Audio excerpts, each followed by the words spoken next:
Përshëndetje shikues së nderuar, po ndiqni lajmet në fokus këtu në televizionin të shtatë, si fillim ndjekim titujt kryesor. Vazhdojnë deklarimet për mbyllse në Hagë, mbrojtja e ish parlamentarit Kadri Veseli argumenton bindshëm se pretendimet e prokurorisë janë absurde. Kërkon vigjilencë nga gjykata dhe mbrojtja e Regjet Selimit thotë se 10 i UÇK-s është tërësisht i pafajshëm. Kuvendi i Shqipërisë miraton deklaratën pro çlirimtarëve. Qeveria e Kosovës mban mbledhjen e parë pas formimit, buxheti prej 4 miliard euro procedohet për në Kuvendin e Kosovës. Miraton edhe marrëveshje ndërkombëtare, ekzekutivi nuk do të ndajë pagën e 13 për ata që punuan më pak se një vit për shtetin. Me formimin e qeverisë së re, shtohet numri i ministrive, disa prej tyre drejtohen nga emra të vjetër, nuk mungojnë as ata që janë nën hetime nga organet e drejtësisë, kur të kritikohet nga shoqëria civile për këtë vendim. Partitë politike vendosin për shefat e grupeve parlamentare. Partia Demokratike e Kosovës do të përfaqësohet nga Arjan Tahiri, ndërsa Lidhja Demokratike e Kosovës prezantoi Jehona Lushaku Sadriu në këtë pozitë. Besnik Tahiri do të jetë shef i deputetëve të AK-s, ndërsa Arbrije Nagafsi e VV-s. Ndërsa vrasja e zyrtarit policor Muhamet Lika mbahet seanca gjyqësore, dalin para gjykatës 6 të akuzuarit deklaruan të pafajshëm. Refuzohet kërkesa e mbrojtjes rreth masës së paraburgimit. Një vendim i zgjuar sot, një jetë më e mirë nesër, zgjedh të ardhmen të sigurt. Lagja Qëndresa e Re, Prishtinë. Edicionin e lajmeve po e fillojmë me Kuvendin e Kosovës që paralajmëroi seancë të jashtëzakonshme për sonte.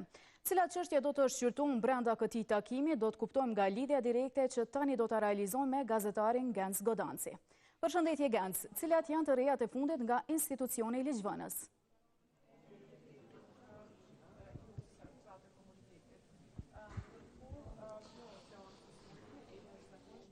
Po presim që ta realizojmë këtë lidhje direkte me gazetarin Genc Godanci, i cili ndodhet në Kuvendin e Kosovës, atje ku është paralajmëruar që të mbahet një seancë e jashtëzakonshme, e cila është vendosur që të mbahet në mbledhjen e kryesisë së Kuvendit të Kosovës. Për këtë arsye, nëse Genci është gati, tani po ja kalojmë linjën.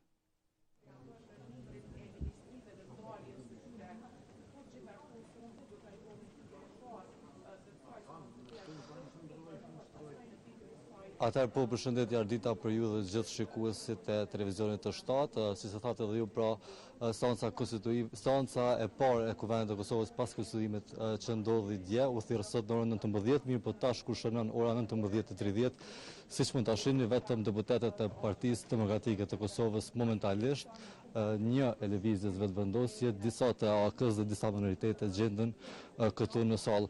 Ajo që ka pritet që të ndodhë fillimisht në këtë seancë të parë të legjislaturës së 10 është betimi i deputetit Mergim Lushaku, i cili dje pra nuk ishte në seancën konstituive të Kuvendit të Kosovës dhe nuk mundi që ta bëj betimin e tij. Po ashtu pritet që do betohen 18 deputet të rinj, pra pas emërimit të kabinetit të ri qeveritar, 18 deputet të rinj që nuk u futën pra me votat e marra me 28 dhjetor në Kuvendin e Kosovës, do të betohen sot, 15 vijnë nga lëvizja vetëvendosje dhe 3 janë nga minoritetet. Siç u morën vesh sot në kryesinë e Kuvendit, do të formohen edhe 16 komisione parlamentare, ku 9 do të kryesohen nga lëvizja vetëvendosje, 3 do të kryesohen nga Partia Demokratike e Kosovës, 2 nga Lidhja Demokratike e Kosovës dhe 2 nga komunitetet. Po ashtu një pikë tjetër që do të trajtohet është ndarjet buxhetore për muajin mars, pra ndarja e buxhetit për pensionistë dhe pagat për sektorin publik, që u miratuan sot herët në mëngjes pa në mbledhjen e ekzekutivit.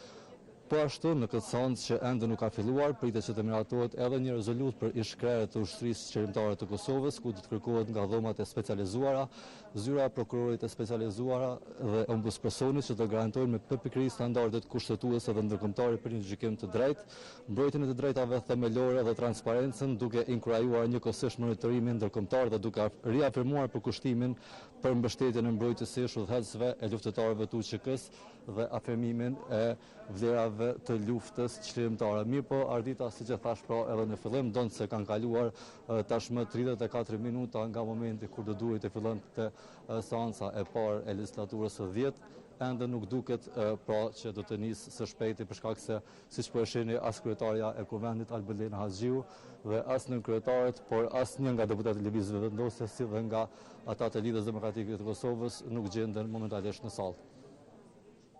Genc, unë të falenderoj për këtë paraqitje direkte nga Kuvendi i Kosovës. E përmbajtjen e kësaj seanse u vendos ditën gjatë takimit të kryesisë së Kuvendit. Aty u përmendën punimet rreth rezolutës për UÇK-n, ndërsa kryetarja e institucionit Albulena Haxhiu njoftoi për numrin e komisioneve që do të udhëheqin partitë. Të parët që erdhën janë nënkryetaria dhe shefi i grupit parlamentar nga radhët të PDK-s. Kështu një nga një filluan të vinë edhe përfaqësuesit e partive tjera në mbledhjen e parë të kryesisë së Kuvendit. I fundit, madje pasi u mbyll dera, erdhi edhe nënkryetari nga lista serbe Slavko Simić. E ftuar nga kryetarja e re Albulena Haxhiu, këta patën para vetes vetëm një pikë të rendit të ditës, propozimi për formimin e komisioneve parlamentare. Pas rreth një ore në takim, kryeparlamentarja njoftoi se vendosen që në orën 19 të mbajnë seancë për jetësimin e komisioneve.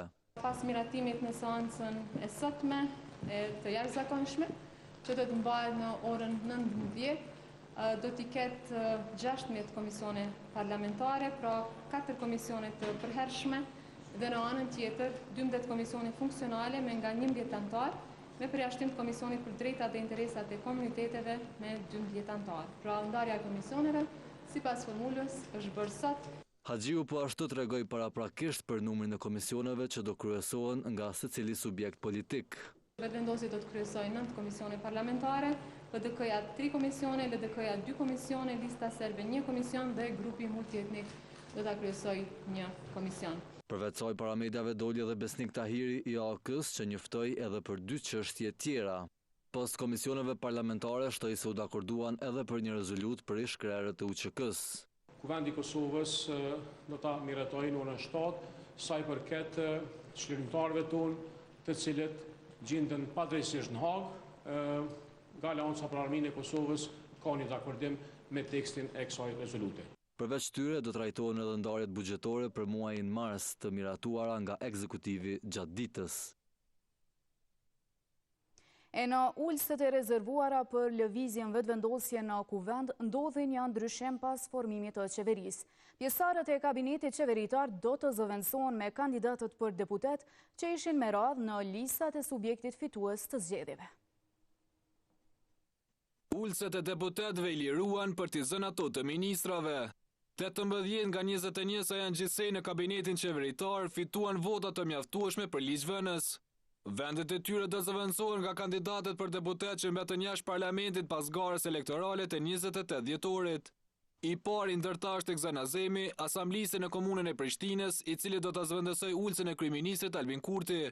Vendin e kryediplomatit të ri të Republikës në Kuvendin e Kosovës do ta zë Farush Rexhepi, një nga aderimet e fundit në këtë parti. Bajram Avriqi do të jetë sërish deputet në legjislaturën e 10 pas lirimit të vendit nga Ekoran Murati. Ish deputetët në legjislaturat e kaluara si Luana Liu, Dritan Hyseni, Enver Dugolli, Arjeta Rexhepi, Mytahera Skuka, Bylbil Sokoli e Fridan Lala do të rikthehen edhe një herë në Kuvendin e Kosovës. Për gjenocidin që bëhej kundër popullit ton. Ajo që dikur dëshmoi kundër kasapit të Ballkanit në Hagë, në seancën e radhës të Kuvendit të Kosovës, Afërdita Herizi nga partia Guxha do zyrtarizohet si përfaqësuese e popullit. E ju Pameti e Ilir Qeriqi do të jenë emrat e rinj të përbërjes së re të parlamentit. Ngjashëm edhe Avdullah Klinako nga Demokracia Konservatore që garojnë brenda VV-s, ja bën sef të parlamentit, gjë që s'kishte arritur nga koalicioni me AK në nismën. Edhe ish ushtarja njësi speciale të UÇK-s Mimoza Shala do të jetë deputet e re duke zënë vendin e Dimal Bashës në legjislativ. Lazar Adullović në vend të Nenad Rashiqit e Ibrahim Shabani në atë të Rasim Demirit e kompletojnë listën për 18 deputetëve të rinj që do të betohen në seancat e radhës të Kuvendit të Kosovës. Po lëvizja vetëvendosje ka caktuar Arbrien Agafsin si shefe të grupit parlamentar. E këtë veprim e ka ndërmarrë edhe subjektet e tjera politike. Në këtë pozit, PDK-ja e vendosi Arjan Tahirin, ndërsa LDK-ja Jehona Lushaku Sadriun. E Aleanca për Ardhmërinë e Kosovës prezantoi Besnik Tahirin. Njëftimi për formimin e grupit parlamentar duhet i dërgohet kryetarit Kuvendit jo më vonë se 7 ditë nga dita e seancës konstituive. Ligji u jep 7 ditë kohë pas konstituimit të Kuvendit. Por disa parti nuk pretën as kaq. Aleanca për Ardhmërinë e Kosovës në krye të grupit parlamentar vendosi deputetin Besnik Tahiri, i cili do ta zëvendësoj kolegën e tij Time Kadriaj. Kjo u bë ditur nga një video që u postua nga Daud Haradinaj, ku edhe i uroi Tahirit për detyrën e re. kryetarin e Gjakov, deputetën time, shefin e ri grupit parlamentar Besnik Tahir, Bek Berishën, Albana Bityqi. Gjithë urime suksese, Besnik prit dhe marrë aty si shefi grupit. As Lidhja Demokratike e Kosovës nuk humbi kohë. Kryetari Lumir Abdigjiku të enjtë njoftoi se Johona Lushaku Sadriu do t'jetë tashetutje në pozitën e shefës së grupit parlamentar. Ajo zëvendëson Hykmete Bajramin, e cila pas zgjedhjeve të 28 dhjetorit dha dorëheqje nga pozitat partijake. Abdigjiku shprehu besim të lartë për Lushakun. Jam i bindur se në këtë përgjegjësi të re do të adheq grupin parlamentar me përkushtim, korrektësi politike dhe respekt për njerëzit me të cilët punon. Mbi të gjitha, do të përfaqësoj lidhjen demokratike të Kosovës me dinjitet dhe do ta bëj krenar çdo mbështetës tonin, ashtu si edhe vetë qytetarët e Kosovës për përfaqësimin parlamentar të LDK-s. Edhe Partia Demokratike e Kosovës ka ndarë kartat e saj. Për të shtatë, Vlora Qitaku konfirmoi se Arjan Tahiri do të udhëheqë grupin e deputetëve të këtij subjekti politik, ndërsa Blerta Deliu do të jetë zëvendëse e tij. Ndërkohë lëvizjave vendosje ende nuk kanë zbuluar emrat e tyre. Gjersa Ramush Haradinaj nuk do të jetë më kryetari i AAK-s. Kështu ka njoftuar vetë ai pas mbledhjes së Këshillit të Përgjithshëm të partisë, duke dhënë 3 arsye të cilat ju ftoi t'i ndiqni. Do të kandidoj për kryetar të aleancës në këto zgjedhje të mbrëmshme, pra në kuvendin zgjedhor të aleancës. I kam tregu kolegëve të mi disa arsye, edhe ja shpjegoj edhe ju, mediat, dashur qytetar, pra po është kohë e gjatë, pra në udhëheqje nga themelimi i aleancës maj 2000, është një faktor koha. Është edhe rezultati jo i mirë i zgjedhjeve, pra non shkurt edhe 28 dhjetor, por edhe sikur të ishte ndonjë rezultat tjetër, prap. Vjosa Osmani, e cila ishte ftuar edhe si vjet në konferencën e sigurisë në Mynih, e ka anuluar pjesëmarrjen e saj për shkak të angazhimeve institucionale dhe prioriteteve të brendshme në vend. Lajmin e ka konfirmuar këshilltari për media i presidencës Bekim Kupina, i cili ka theksuar se presidentja është shumë mirënjohëse ndaj organizatorëve për ftesën. Megjithatë, për arsye të angazhimeve institucionale dhe prioriteteve që lidhen me zhvillimet brenda vendit, ajo ka vendosur të mos marrë pjesë këtë vit, ka thënë Kupina. Konferenca e Mynihu do të mbahet nga 13 deri më 15 shkurt, ku do të marrin pjesë qindra udhëheqës botror, përfshirë edhe ata nga vendet e rajonit.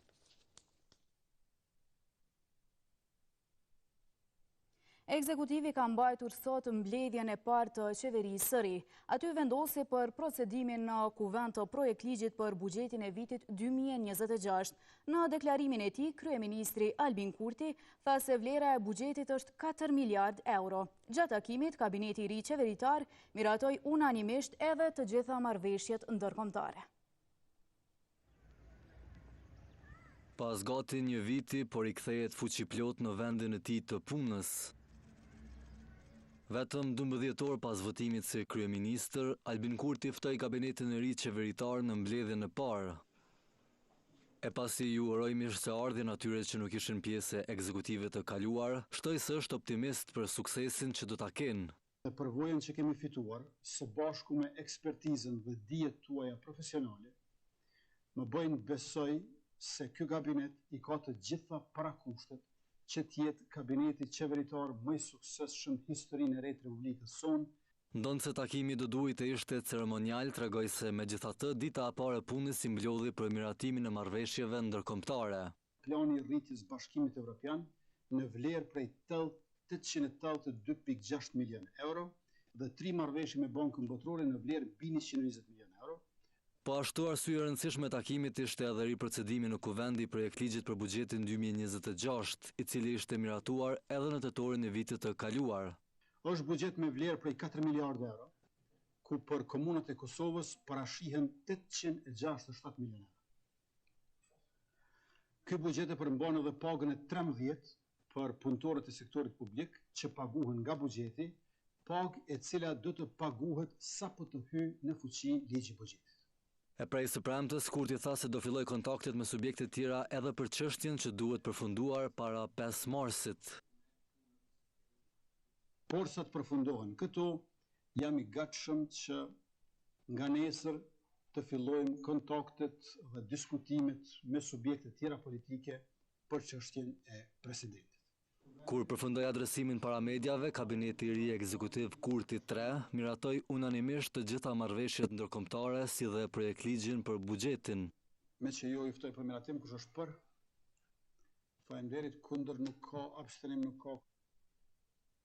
E i pari në mesin e ministrave që doli në konferencë për media ishte ai i financave Hekuran Murati. Nga këtu, ai foli për pagën e 13, e cila tha se do të ekzekutohet pas miratimit të buxhetit në lexim të dytë. Mirëpo nga kjo nuk do të përfitojnë ata që punuan më pak se një vit në institucionet shtetërore. Pas miratimit të marrëveshjeve ndërkombëtare dhe projektligjit për buxhetin doli para gazetarëve. Aty ministri i financave dhe transfereve Hekuran Murati shpjegoi se pse nuk i morën 5 vendimet e para që i kishin proklamuar një kohë të gjatë. Ndërtoa dhe heqja kuvizimit për punësim për veteranët e luftës së ushtrisë çlirimtare të Kosovës. Qenë se kemi disa marrëveshje të cilat kanë pasur afat skadence, pra është nesër është skadimi afatit të marrëveshjes prej 90 milion eurove, ne është dashur që në këtë mbledhje pra ta shfrytëzojmë dhe ti miratojmë së paku këto çështjet financiare, ndërkaq në ndërkohë pra ministrat e ri, tani edhe ata që vazhdojnë, do t'i marrin përsipër detyrat në mënyrë që në mbledhjet e radhës pra të sjellim edhe vendimet që parashihen, pra në ato top 5 vendime. Ndërkohë në mbledhjen e ekzekutivit u tha se paga 13 do jepet për punëtorët e sektorit publik pas miratimit të buxhetit në lexim të dytë. E Murati njoftoi se kush kualifikohet për të. Kjo parashihet që paga e 13 pra vjen për ata që i kanë marrë 12 paga. Me fjalë tjera, nëse dikush ka filluar ishtazi, do ta marrë pagën e 13 në vitin e ardhshëm. Kështu që kjo është e paraparë, pra që paga e 13 paguhet për punëtorët që marrin pagë nga buxheti i shtetit, por që kanë punuar së paku 12 muaj. Murati arsyetoi edhe rritjen e numrit të ministrive në kabinetin e ri qeveritar, ndonse dikur LVV-ja kritikonte pushtetet e kaluara pikërisht për këtë. Edhe kritika dhe argumenti ka qenë që të mos ketë ministria apo dikastere të cilat bëhen sa për të akomoduar koalicione të gjëra që bëheshin të kaluara. Pra kishte ministri që kishin 7 zëvendësministra, 5 zëvendësministra, pra do shta jo aq e nevojshme. Por ishin bërë që të akomodoheshin koalicione të gjëra. Për dallim nga këto tema, ai nuk u përgjigj dhe kur u pyet se a e mbështesin presidenten aktuale për mandatin e dytë në krye të shtetit. Kryeministri do të filloj pra konsultimet dhe diskutimet me subjektet e tjera në mënyrë që të tejkalohet pra edhe sfida e radhës që na pret që është çështja e zgjedhjes së presidentit apo presidentes. Vet Murati do të vazhdojë të udhëheqë digasterin e financave, mirëpo në disa ministri të tjera pati ndryshime. Hajrullah Qeku nga kultura do të kalojë në arsim. E kush do t'i drejtojë ministrit e reja që u shtuan kësaj radhe, kuptojmë nga materiali në vijim. Për udhëhecën e re që të ajntën e ka ditën e parë të punës se erdhi një buqet me lule. Pas Hajrullah Qekut në krye të Ministrisë së Kulturës tash do t'jetë Saranda Bogujevci. Lule që erdhën paradite në Ministri të Kulturës duket se ishin për të ndonse ajo su pa duke hyrë në objekt. E parar si Bogujevci, Qeku nga kjo ajnte do të marrë në udhëheqje Ministrinë e Arsimit, kështu duke lëmë pa post ish ministrën e tash deputetën Arbrien Agafce, cila në ditën e fundit të punës falenderoi stafin. Dorëheqje nga posti i ministrit Liburnaliu pati dhënë për shkak të zgjedhjes së Dimal Bashës krye kuvendar. E tash pikërisht ky i fundit do të jetë në krye të Ministrisë së Infrastrukturës. Me mëngjes detyrën si ministër i jashtëm e mori Glauko Njufca, të cilit për hajrja bëri parar si ati Donika Gërvalla. E kjo e fundit detyrën që ju caktua të mërkurën brama e nisi me njëherë. Si ministër e drejtësisë, Gërvalla u takua me sekretarin e shtetit parlamentar në Ministrinë Federale të Drejtësisë dhe Mbrojtjes së Konsumatorit të Gjermanisë. 5 vitet e kaluara ishin përplot me sfida sukses. Post ekzekutiv spati në qeverisjen e fundit, por tashetutje Mimoza Kusari do të jetë ministre e tregtisë.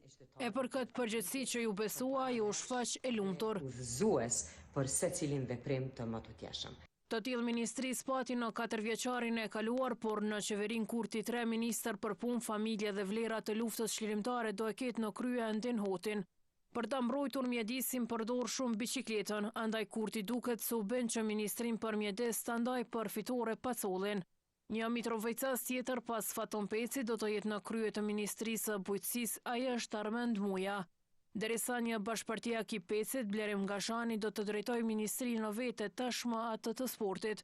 Krahas emraftërie ndryshimeve, disa nuk u prekën nga pozitat. Në shëndetësi do t'jetë sërish Arben Vitia, në mbrojtje Jup Maqedonci, në Ministrinë e Financave Kuran Murati e në atë ekonomisë Artane Rizvanulli. Edhe Ministrinë e Administrimit dhe Pushtetit Lokal do të udhëheqë edhe 4 vjet Elbert Krasniqi e atë për komunitetet dhe kthim Nenad Rashiq. Zavendës kryeministër i tretë për çështjet e pakicave dhe bashkëpunim do të jetë ai që humbi mandatin e deputetit pas rinumërimit Fikrim Damka.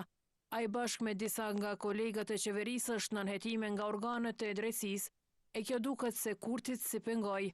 Nuk do duhet të përfshi ministrat të cilët potencialisht mund të përfundojnë edhe me akt akuzata. Në mesin e këtyre janë disa ministrat ndaj të cilëve janë duke u zhvilluar hetime. Në mandatin e tij të tretë, Albin Kurti rriti numrin e ministrive nga 16 në 20, derisa brenda kabinetit të tij nuk përfshiu kësaj here ish zëvendësin e tij dhe njeriu kryesor në dialogun Kosovë-Serbi, Besnik Bislimin.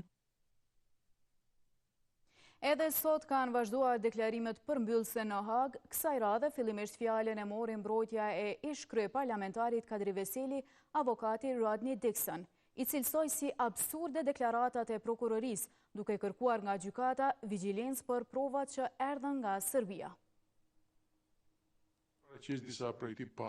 Me të nisur seanca, fokusi i lulit të UÇK-s ishte tek ekranet që kishte para vetës. Aty paraqitej fjala përfundimtare avokatit Rodney Dixon kundër pretendimeve të zyrës së prokurorit të specializuar për katërshën e UÇK-s.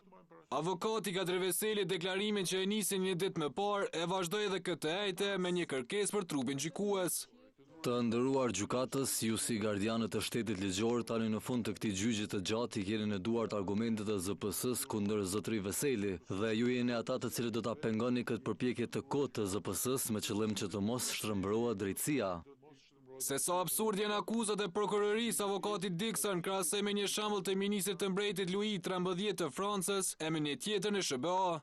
Fjalët e kardinalit Richelieu mbeten shqetësuese edhe sot, i cili thotë se po të m'japësh 6 rreshta të shkruar nga dora e njeriut më të ndershëm, unë përsëri do të gjej diçka për të cilën do ta çoj në varje. Për shembull, në Amerikë një prokuror mund të ngrejë një çështje edhe kundër një sanduiçi me përshut dhe ky rrezik ekziston gjithkohën gjatë një lufte guerile. Avokati Veselit kërkoi kujdes nga gjyqtarët gjatë marrjes së vendimit se kujt vendosin t'ia falin besimin. Gjykata të mbështetet në pjesë të caktuara të dëshmitarëve për të dhënë vendim fajësie për të shimit të arsyeshëm, e për të tjerët të thotë se nuk mund të besohen në asnjë aspekt se ka pasur persona që kanë gënjur në betim, duke mos ju thënë të vërtetën. Dëshmitë e gjithë atyre që dëshmuan kundër klientit të tij, avokati britanik i quajti si të kota. Prokuroria nuk ka asnjë çështje kundër Veselit dhe duhet të shpërndahet në të gjitha çështjet si në cirk, dëshpërimi të bën qesharak. Kur nuk ka prova, provat janë vetmja rrugë që duhet ndjekin prokurorët. Nëse nuk ke prova, mos ngrej akt akuz. Standardet nuk duhet të ulen për pretekstin e luftës për drejtësi. Personat që mund të kishin dhënë prova, çuditërisht asnjëherë nuk janë thirrur si dëshmitar. Dëshmitar sipas ZPS-s pretendojnë se klienti im ka qenë i përfshirë në vepra penale, nuk janë thirrur. Kanë thirrur persona që kanë dëgjuar fjalë nga palët e dyta e të treta. Nuk kemi asnjë fjalë të drejtë për drejtë përveç fjalëve të kota. E në ata që bazohet ZPS-ja u tha se nuk u pan asnjëherë në gjykatore. Dëshmitarët kryesorë tek të cilët janë mbështetur akuzat e prokurorisë kundër Kadri Veselit nuk kanë dëshmuar asnjëherë në këtë gjykatë. Ani pse njëri prej tyre ka folur shumë në media, por përsëri ZPS nuk e thirrri atë. Ani pse ende mbështetet tek ai. Të tjerët që ishin prezent patën vetëm fjalinë, nuk di të përbashkën e deklarimit të tyre. Kur dëshmitarët vinin këtu dhe thonin se unë nuk di asgjë për këtë temë, besoj gjyqtari ju kujtohet se sa herë ka ndodhur kjo dhe se sa herë unë qëndroja në këmbë në kundërshtim të pyetjeve. Avokati kryesor i Kadri Veselit përmendi edhe rastin kur roja i burgut u bë prokuror në çështjen ndaj tyre. Kemi pasur një person që ka qenë roje i të akuzuarve në burg, ka pasur qasje në qelitë e tyre dhe më pas u bë prokuror i tyre dhe ka ardhur i ka akuzuar ata këtu në gjykatë. Ndërkohë dëshmia e tij është quajtur dëshmi e dëshmitarit. Ky prokuror e të tjerët para tij u bazuan në shumë dokumente e prova me origjinë nga Serbia, e që edhe këtu avokati kërkoi kujdes nga gjykata. Ju nuk mund ta injoroni atë çfarë ka bërë Serbia, sikurse Serbia të ishte thjesht dele që ka lënë gjatë natës. Autoritetet serbe dhe mbështetja atyre për këtë gjykatë po ashtu duhet të merren parasysh në veçanti kur flitet për qëllime forenzike për vlerësimin e provave që ata i kanë dhënë gjykatës.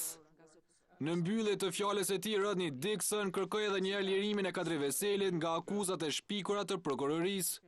Zotëri Veseli meriton një vendim të drejtë e të duhur. Ai duhet të lirohet dhe të shpallet i pafajshëm për të gjitha akuzat. Nëse veprohet ndryshe, do të ishte padrejtësi e madhe. Deklarimi i avokatit të Veselit i lodhi ata të cilët për shumë vite po mundohen të ndryshojnë historinë e lavdishme të UÇK-s.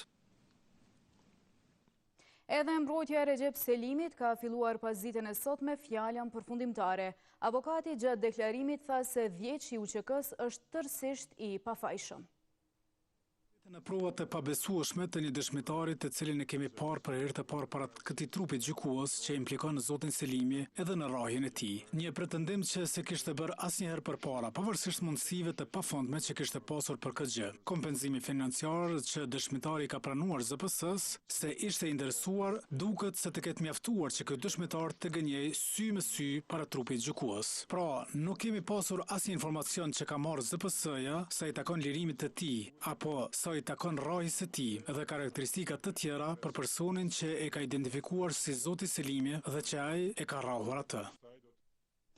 Kuvendit i Shqipërisë ka miratuar me 92 vota pro deklaratën për pafajësinë e ish-krerëve të ushtrisë lirimtare të Kosovës. Kuvendi përmes kësaj deklarate i jep mbështetje ish-krerëve, teksa e kërkon edhe lirimin e tyre nga gjykata speciale. Vjojmë me votimin e projekt deklaratës për pafajësinë e udhëheqësve të ushtrisë lirimtare të Kosovës. Ky akt kërkon shumicë të thjeshtë votash, votimi është i hapur, procedura e votimit një votim me elektronik. Hapet votimi me elektronik.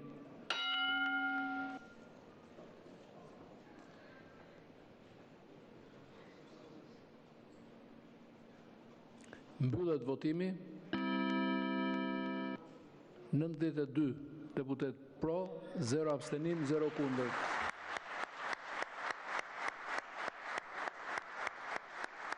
Projekt deklarata miratohet. Në prill të vitit të kaluar u vra zyrtari policor Muhamet Lika. E të akuzuarit për këtë krim sot dolën para gjykatës themelore në Ferizaj. Të gjashtë u deklaruan të pafajshëm rreth akuzave që rëndojnë mbi ta, ndërsa mbrojtja e tyre kërkoi zëvendësimin e masës së paraburgimit në arrest shtëpiak. Sytë e familjarëve janë të ngulitur nga dera e sallës. Nga aty, hynë 6 persona të akuzuar se qëndrojnë pas vrasjes së rreshterit policor Muhamet Lika më 1 prill të 2025-s. Të martën në gjykatën themelore të Ferizajt nisi zyrtarisht procesi gjyqësor që pritet të zbardhë rolet dhe përgjegjësitë në vrasjen e policit të shtetit. Haki Bela, Rilien Murati, Vatan Çaka, Edmond Lika e Shkëlqim Kuka në seancën e shqyrtimit fillestar po përballen me veprën penale vrasje e rënd. Ndërsa Diamant Gashi akuzohet për dhënie të ndihmës pas kryerjes së veprës penale, pasi sipas prokurorisë kishte ndihmuar të dyshuarin kryesor të miturin Rejhan Bela. Seanca nisi me njoftimin e të akuzuarve për të drejtat procedurale nga gjyqtari i rastit Ilir Bytyqi. Keni drejt mu deklaru në lidhje me fajësi. Obligim nuk e keni me pranim fajësi. Keni të drejt të mbroni në heshtje, të mos lisni asgjë lidhje me këtë çështje objekt gjykimi. Më pas, prokurori i shtetit Ismet Ramani lexoi aktakuzën duke përshkruar në detaje momentin e vrasjes së ish-rreshterit Lika. Viktima vazhdon rrugtimin pastaj në rrugën i Drejtë Seferit, afër hyrjes së banesës së tij, i mituri Rejhan Bela. Vazhdon duke përsëritur viktimën brapa, i cili hyn në hyrjen e banesës së tij dhe menjëherë pas viktimës i mitur Rejhan Bela hyn pas tij në hyrjen e objektit banesës. Dhe takuar të ndjerin ka shtënë drejtim të tij me anë zjarri të kalibrit 9.19 mm dhe kthehet me vrap mbrapa nga kishtaorët pas hyrjes së vrasjes, duke ikur në drejtim të lokalit Dugaxhin.